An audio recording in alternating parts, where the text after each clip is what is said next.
50,000 বছরের রাস্তা হবে, যার যার কবর থেকে হাসরের মাঠ। ফুলচেরাতের পুল হবে 30,000 বছরের রাস্তা। আমার উম্মত গুলো কিভাবে রে পায়ে হেঁটে তারা অতিক্রম করবে?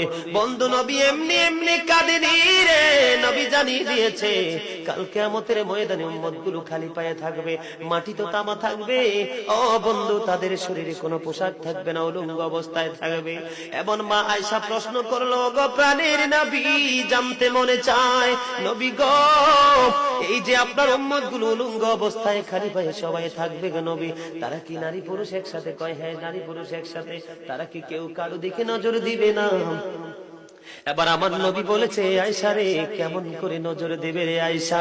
বন্যার পানি যেমনি প্রবল বেগে বৃদ্ধি পেয়ে পৃথিবীর মানুষগুলোকে গ্রাস করে ফেলে, কাল কিয়ামতের দিন এই জাহান্নামের আগুন মানুষের দিকে বন্যার মতো প্রবল বেগে ছুটে এসে মানুষকে ঘিরে ফেলবে।